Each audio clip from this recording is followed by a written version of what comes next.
দারুণ রেগেই বললে দাদা, করলে কি তুই খোকা?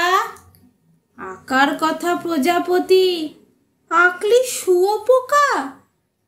পুজোর ছুটির পরেই খাতা দিবি যখন জমা, স্কুলেতে স্যার কি তোকে করবে তখন ক্ষমা?